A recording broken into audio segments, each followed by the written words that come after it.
के hello everyone. How are you? मेरी voice आप तक क्लियर है? कोई भी माइक ऑन करके बता दे कि मेरी आवाज अच्छे से आ रही है। Is audio video is clear? आ रही सर, क्लियर है सर। जी जी जी, ओके ओके ओके कीजिए, थैंक यू। तो चलिए, आज हम एक बेहतरीन सा एक सेशन लेके आए हैं। और आज मैं एक हिसाब से पढ़ाने नहीं आया हूँ, हम लोग एक जनरल चर्चा करने आए हैं कि व्हाट इज करेंसी चेस्ट और वहां पर नोट हैंडलिंग कैसे की जाती है, क्या उसके फीचर्स होते हैं। वैसे आप लोगों को ये बहुत सामान्य प्रक्रिया है और सभी लोगों को मालूम होगा, पर फिर भी आज अपन एक रिपीट कर लेते हैं। तो स्टार्ट करें आज का ये प्रोग्राम। चलिए स्टार्ट करते हैं। What is a currency chest? Currency chest क्या कहलाता है? A chest used for coin storage, और a storage unit for government treasury, और an RBI authorised store house for currency notes, और a vault in a private room. तो currency chest क्या है? तो करेंसी चेस्ट एक ऐसी सुविधा है ना। आप लोग बिल्कुल फटाफट चैट में आंसर करिएगा। एक करेंसी चेस्ट एक ऐसी सुविधा है जहां पर आरबीआई अपने नोट्स, है ना, आरबीआई अपने नोट्स को स्टोर करता है। उसी को हम करेंसी चेस्ट बोलते हैं। जहां पर आरबीआई होता है वहां पर आरबीआई ही उसको रखता है और उसके लिए ऑथराइज्ड होता है। जहां पे आरबीआई नहीं होता वहां पर वो दूसरे बैंकों के लिए भी करेंसी चेस्ट के लिए ऑथराइज कर देता है ना। आरबीआई तो होता ही होता है। जहां आरबीआई नहीं होता वहां पर दूसरे अदर शेड्यूल बैंक्स को वो ऑथराइज कर देता है कि आप हमारे बिहाफ में इन नोट्स को स्टोर करिएगा। ठीक है। तो an RBI authorise store house for currency notes, उसी को हम कहते हैं currency chest. Who operates the currency chest? Currency chest को कौन ऑपरेट करता है? क्या सिर्फ आरबीआई उनको ऑपरेट करता है, या फिर आरबीआई के साथ साथ में public sector banks on behalf of RBI करते हैं, या मिनिस्ट्री ऑफ फाइनेंस और नाबार्ड? कौन करता है? हाँ जी अशोक जी, बिल्कुल सही जवाब है। RBI and public sector bank on behalf of RBI. मैंने अभी आपको बताया था कि आरबीआई करता है। पहले तो आरबीआई ही ऑपरेट करता है करेंसी चेस्ट को, पर जहां पर आरबीआई नहीं होता वहां पर वो किसी ना किसी पब्लिक सेक्टर बैंक को ऑथराइज कर देता है। RBI and public sector banks on behalf of RBI. What is the maximum retention limit for the currency chest? Currency chest के लिए मैक्सिमम रिटेंशन लिमिट क्या है? 2 करोड़, 5 करोड़, 10 करोड़, और आर डिसाइडेड बाय आरबीआई। तो इतने छोटे छोटे पैसों से तो कुछ होना जाना नहीं है, इतने तो हमारे एटीएम्स में ही लगे जाते हैं। और कहना चाहिए एक एक एटीएम में ही लगे जाते हैं, है ना। तो as decided by the RBI, RBI इसको निर्धारित करता है कि मैक्सिमम रिटेंशन लिमिट किस चेस्ट की क्या होनी चाहिए। छोटा शहर है, थोड़ी सी लिमिट कम होगी। बड़े बड़े शहर हैं, वहां पर लिमिट ज्यादा होंगी। ठीक है, तो वो आरबीआई डिसाइड करता है। It is decided by RBI. Soil note are defined as, soil notes are defined as, soil notes को हम कैसे डिफाइन करते हैं? ये कौन से नोट्स है?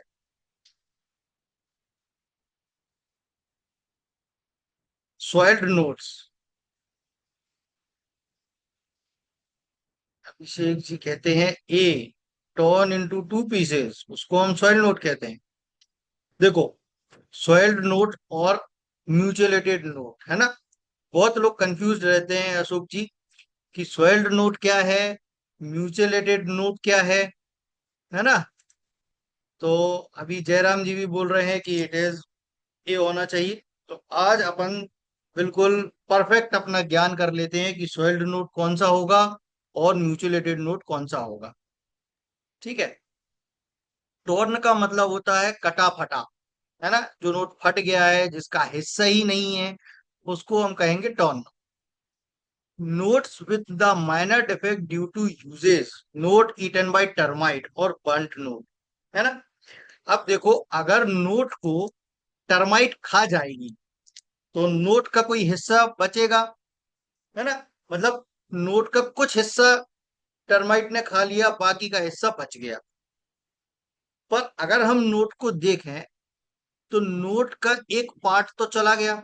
तो ऐसे नोट जिनका पार्ट गायब है, क्या बताया मैंने, ऐसे नोट जिनका पार्ट ही गायब है ना, जिनका पार्ट ही गायब है, जिसका 100% होना चाहिए जो नोट, वो 100% नहीं है, ऐसे नोट्स को हम क्या बोलते हैं, म्यूचुअलेटेड नोट्स। क्या बोलते हैं हम उनको, म्यूचुअलेटेड नोट्स, है ना।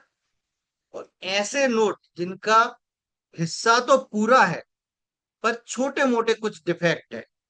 क्या है, छोटे मोटे कुछ डिफेक्ट है, जैसे यूज करते करते करते करते गल गया, है ना, बिल्कुल पतला हो गया, उस पे किसी ने पेन चला के उसको खराब कर दिया, किसी ने पेंसिल चला दिया, किसी ने कुछ कर दिया, है ना। ऐसे जो नोट होते हैं उनको हम बोलते हैं सॉइल्ड नोट।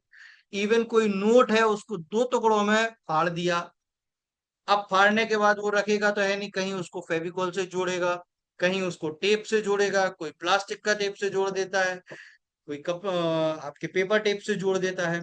तो ऐसे जो नोट्स होते हैं इनको हम बोलते हैं सॉइल्ड नोट्स, है ना, जिनमें थोड़ा बहुत डिफेक्ट होता है पर नोट 100% होता है। ऐसे नोट को हम क्या कहेंगे, सॉइल्ड नोट। और जो नोट 100% नहीं है उसको हम क्या कहेंगे, म्यूचुअलेटेड नोट। बात क्लियर, समझ में आ गया, बोलो हाँ समझ में आ गया।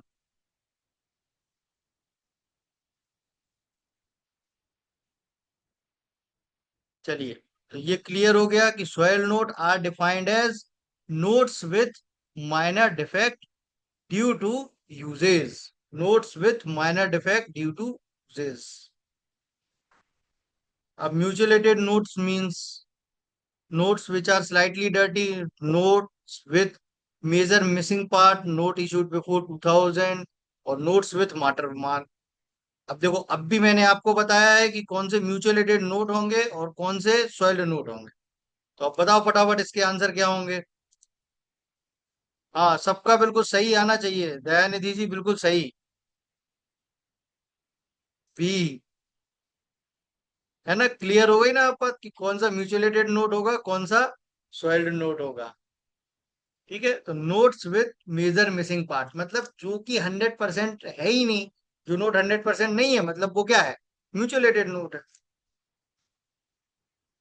Notes with less than 50% area are missing. ठीक है, एक कोई नोट है उसका 50% से कम एरिया मिसिंग है। अब 50% से कम एरिया मिसिंग है, इसका मतलब ये है कि 51% और 51% से ज्यादा हिस्सा उसके पास अभी भी है। ठीक है, बात समझ में आई। 50% से कम हिस्सा मिसिंग है, मतलब 51% और उससे ज्यादा का हिस्सा तो उसके पास है। तो ऐसे नोट को हम क्या कहेंगे, ट्रीटेड एज काउंटरफीट, या हम रिजेक्ट कर देंगे कि जाओ ले जाओ हमारे यहाँ नहीं चलेगा, या एलिजिबल होगा ये एक्सचेंज के लिए। क्या होगा इसका सही आंसर, तो यस, जिस भी हिस्सा 50% से कम अगर मिसिंग है तो क्या करेंगे, एलिजिबल फॉर एक्सचेंज, हम उसको उसकी वैल्यू के अनुसार एक्सचेंज करेंगे। क्या करेंगे, उसकी वैल्यू के अनुसार एक्सचेंज करेंगे। जितना हिस्सा, जितने प्रतिशत हिस्सा है, अगर मान लो उसका 40% हिस्सा गायब है, 60% है उसके पास, तो उस नोट की 60% की वैल्यू हम उसको एक्सचेंज करेंगे। अगर 80% है तो इस तरीके से जितना भी परसेंट है, तो ये परसेंटेज का एक स्केल होता है जो मोस्टली करेंसी चेस्ट में होता है। उस स्केल के पैमाने पर रख कर नोट को देखेंगे कि इस नोट की वैल्यू कितनी है। है ना, स्क्वायर्स होते हैं, उस स्क्वायर से मिलाते हैं। ठीक है, आप सभी लोग के यहाँ करेंसी चेस्ट होगी, वहां से उस जो भी होगी, है ना, सभी की कोई ना कोई बैंक कहीं ना कहीं से लिंक होगा, तो वहां से उसका एक फोटो मंगा लीजिए आप स्केल का, तो आपको मालूम चल जाएगा कि कैसे उसका परसेंटेज निकालते हैं। RBI guideline on note exchange cover.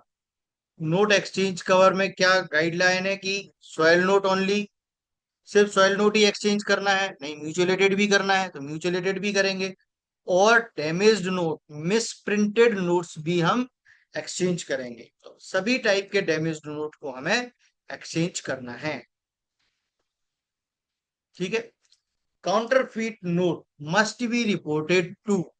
अब अगर काउंटरफीट नोट है तो हमें उसकी रिपोर्ट करनी है। तो सबसे पहले अगर काउंटरफीट नोट अगर निकल के आता है तो हमें उसकी रिपोर्टिंग किसको करनी होती है? आरबीआई की वेबसाइट पर करनी होती है, और जो कि लोकल पुलिस अथॉरिटी होती है उसको करनी होती है, और इमीडिएटली करनी होती है अगर किसी ट्रांजेक्शन में चार या उससे ज्यादा के नोट निकल के आए, तो हमें इमीडिएटली पुलिस को तो इन्फॉर्म करना ही करना है, और साथ में आरबीआई की वेबसाइट पर भी उसको अपडेट करना है। RBI incentive for soiled note remittance पर 100 पीसेज, है ना, अगर हम आरबीआई को सॉइल नोट रिमिट करते हैं तो कितना रुपया एक गड्डी पे देगा? तो कितने रुपए देगा वो? 2 रुपए एक गड्डी पर देगा, है ना। एक गड्डी मतलब नंबर ऑफ पीसेस 100। ठीक है, एक गड्डी पर 2 रुपए मिलेंगे। What is an imperfect note? What is an imperfect note?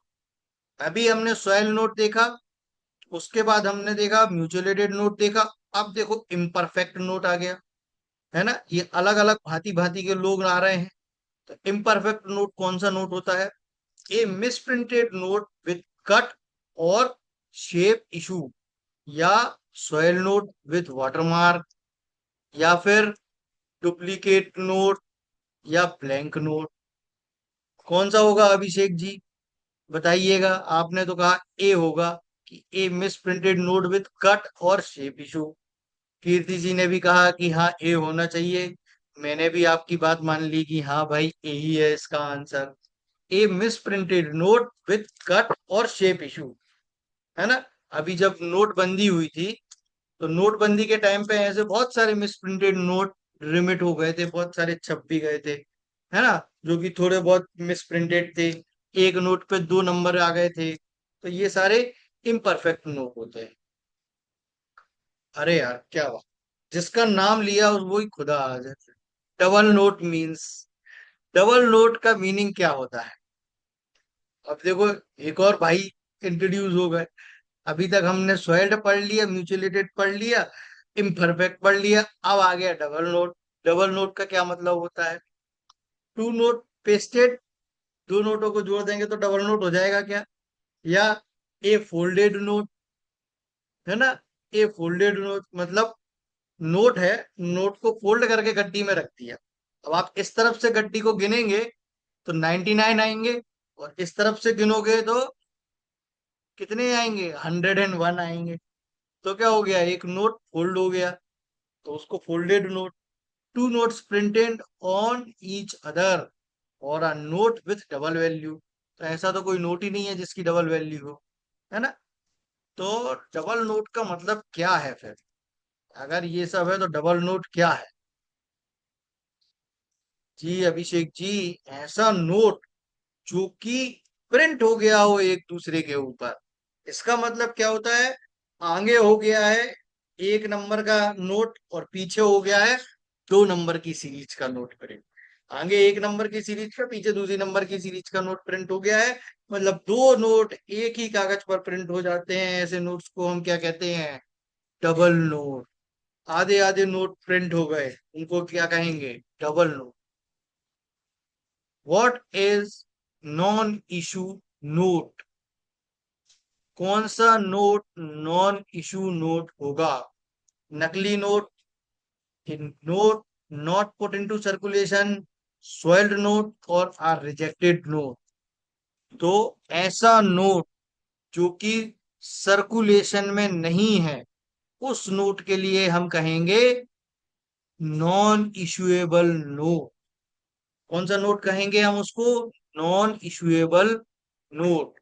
अगर काउंटरफीट नोट भी हमको मिलता है और काउंटरफीट नोट आपने इम्पाउंडिंग कर दी है, क्या कर दिया है? इम्पाउंड करके उसको रख दिया है, now it is also come in the non issuable note. ठीक है, जब तक वो नहीं पकड़ में आया तब तक तो वो चलन में है। तो जब पकड़ में आता है और उसकी इम्पाउंडिंग हो जाती है, क्या हो जाती है? उसकी इम्पाउंडिंग हो जाती है, तब उसको कहते हैं नॉन इशू नोट।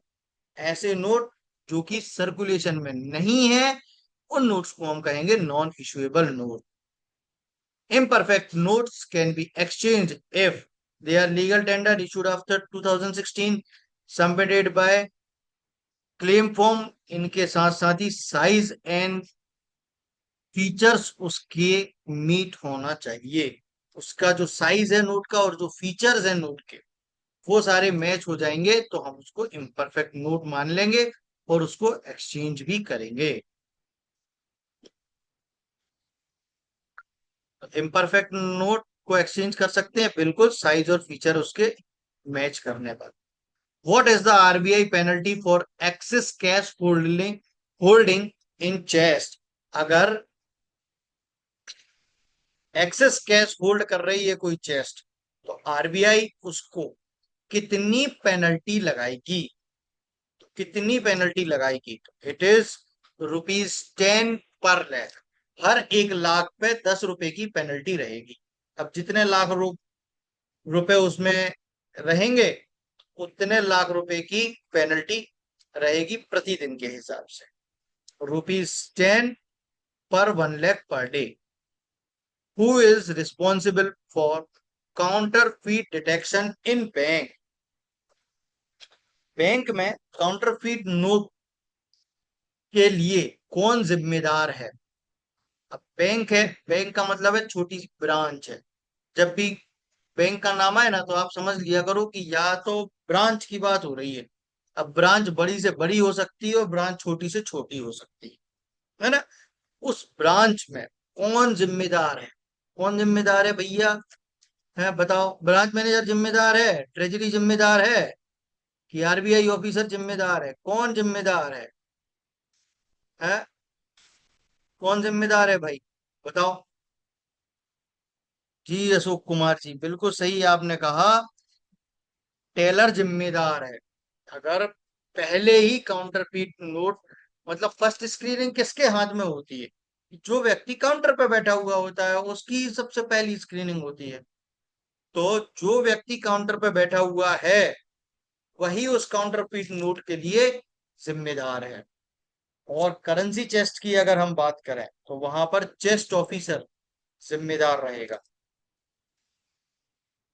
ठीक है, टेलर जिम्मेदार है और करेंसी चेस्ट की बात करें तो चेस्ट ऑफिसर जिम्मेदार है। Full value is paid for mutilated note when. अब देखो, full value is paid for the mutilated note when note फिर more than 50% note is available.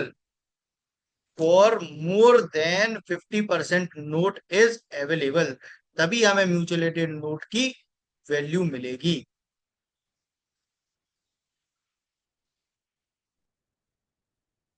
What is RBI penalty for shortage in remittance? What is RBI penalty for shortage in remittance?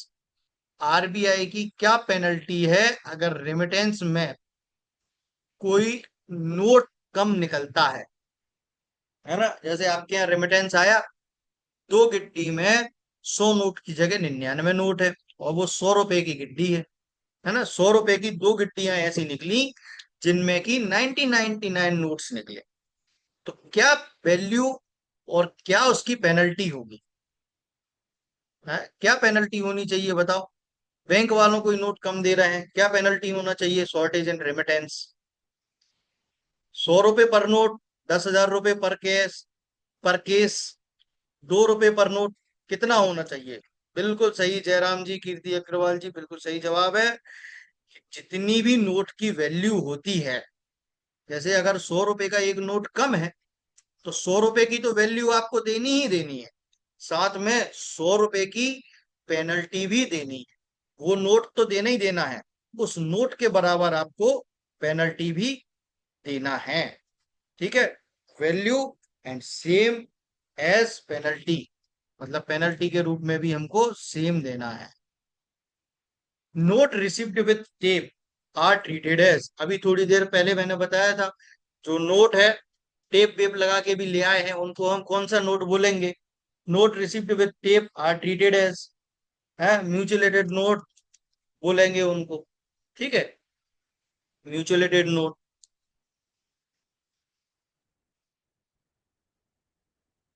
Note with oil strain are categorise as, oil strain है, तेल से गंदा हो गया है, mostly petrol pump वालों के note कई बार गंदे आते हैं, बिजनेसमैन जो तेल वेल का धंधा करते हैं उनके भी गंदे रहते हैं, उनको कौन सी कैटेगराइज रखेंगे? गंदा नोट है, सॉइल्ड नोट, है ना, गंदा note, soiled note. RBI defines chest balance limit as, RBI कैसे निर्धारित करती है कि इस चेस्ट की क्या लिमिट होनी चाहिए? क्या उसकी डेली होल्डिंग के हिसाब से उसकी चेस्ट लिमिट डिसाइड करते हैं, या फिर upper cap on chest on cash per chest, upper cap on cash per chest, या मैक्सिमम रेमिटेंस अलाउ, या फिर टोटल नोट्स विड्रॉन? तो विड्रॉन से तो मतलब है नहीं, है ना, तो ये तो ऑप्शन में ही से हटा दो। करेंसी होल्डिंग डेली भी नहीं है। अब दो है, मैक्सिमम रेमिटेंस अलाउड और एक अपर कैप। तो जब भी आरबीआई डिसाइड करती है कि इस चेस्ट की लिमिट कितनी है, तो उसमें हमेशा अपर कैप देखा जाता है। अपर कैप की इस चेस्ट को कितनी मैक्सिमम से मैक्सिमम जरूरत पड़ती है ना, पिछले महीने या पिछले साल में देखा उन्होंने कि इसको इतने करोड़ रुपए की जरूरत पड़ी, तो वो क्या हो गई, जो भी हाईएस्ट नंबर रहेगा उसके हिसाब से उसकी लिमिट डिफाइंड हो जाएगी, है ना। तो क्या होगा, upper cash on cash per chest, ठीक है, अपर कैप रहेगा। Torn note without serial number is treated as, torn note है, फटा हुआ नोट है, सीरियल नंबर से ही फटा है ना, और विदाउट सीरियल नंबर है, मतलब सीरियल नंबर ही गायब है नोट में से। अधिकतर लोग क्या करेंगे, वापस कर देंगे, पर ऐसा नहीं करना बंधु। अगर उसका 80% से ज्यादा भाग अवेलेबल है, तो ये मैंने बताया था ना, 80% से अगर उसका ज्यादा भाग अवेलेबल है, तो हम उसको फुल वैल्यू देंगे। नोट विथ इंक मार्क, कोई नोट ऐसा है जिसपे स्याही लगी हुई है, उसको क्या कहेंगे हम, है ना, treated as defected only if disfigured, हम उसको सिर्फ डिफेक्टेड नोट की कैटेगरी में रखेंगे और वो एक्सचेंज के लिए लायबल होगा। Whose signature appear on currency note, सब लोग जवाब दें इसका, सभी लोग जवाब दें। Who signature appear on currency note, अगर किसी को नहीं पता तो नोट निकाल के देख लो अभी।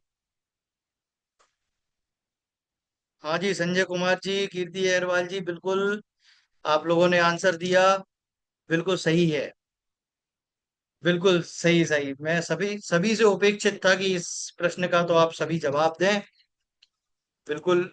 इसमें साइन होते हैं आरबीआई के गवर्नर के। Imperfect note include all except, imperfect note में सभी चीजें होती हैं, सिर्फ क्या नहीं होता उसमें बताओ? सभी चीजें होती हैं, बस इसमें से बता दो कौन सी चीज नहीं होती। क्या नहीं होता? आधा फटा नहीं होता भैया, टॉर्न इन हाफ मतलब फटा ही है, हाँ गायब ही है, आधा ही नोट गायब है ना। नोट विथ साइज एनोमली, मतलब साइज एनोमली का कागज तो उतना कटा है पर नोट पूरा नहीं छप पाया, तो उसको क्या कहेंगे, size anomaly. Miss align print होना था, लैंडस्केप में प्रिंट हो गया थोड़ा सा टेढ़ा प्रिंट, तो misalign print. Note with blank patches, कहीं कहीं खाली धब्बे हैं, है ना, तो उसको क्या कहेंगे, note with blank patches. Clear, तो ये सारे नोट इम्परफेक्ट नोट कहलाएंगे। नोट विथ केमिकल डैमेज, है ना, केमिकल डैमेज हो गया है नोट, ऐसे नोट्स को हम क्या कहेंगे, केमिकल डैमेज का मतलब है थोड़ा एसिड वैसिड लग गया है, उसके कारण नोट थोड़ा सा फटने जैसा हो गया है, या अगर ज्यादा उसको छेड़ेंगे तो फट ही जाएगा।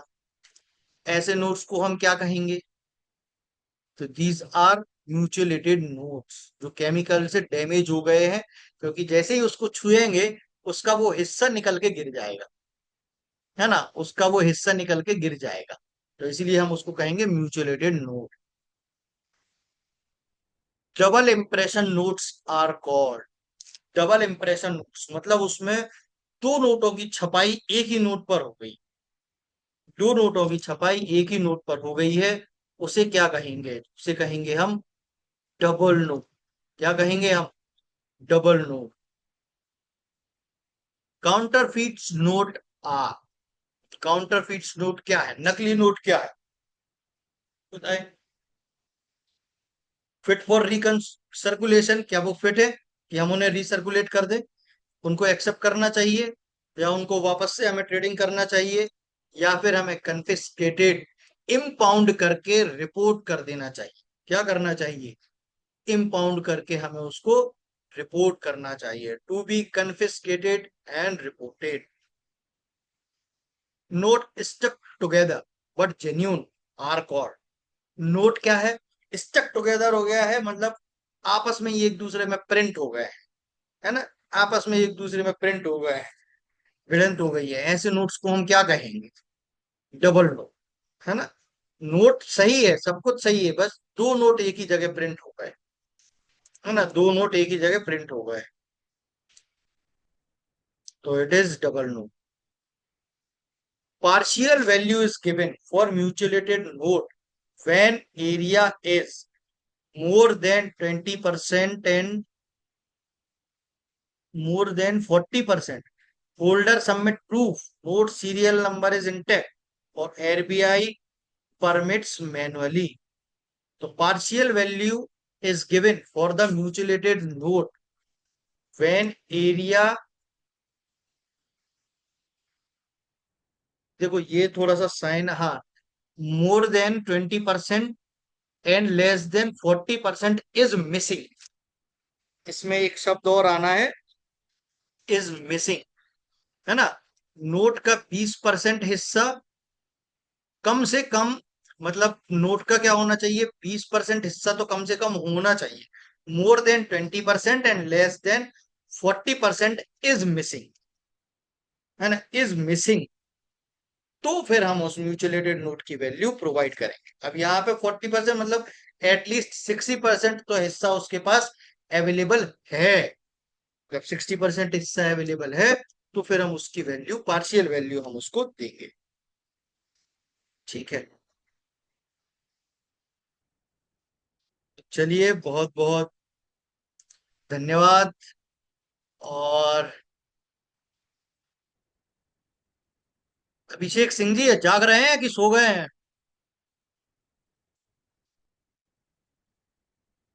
हाँ अभिषेक सिंह जी, चलिए लगता है सो गए हैं। खुद को इतना मजबूत बना लें, खुद को इतना मजबूत बना लें कि हर मुश्किल का हल निकाल लें, रुकना नहीं किसी भी हाल में, बस अपनी तकदीर बदल दें। तो आप सभी को बहुत बहुत धन्यवाद आज की क्लास अटेंड करने के लिए, एंड गुड नाइट, शब्बा खैर।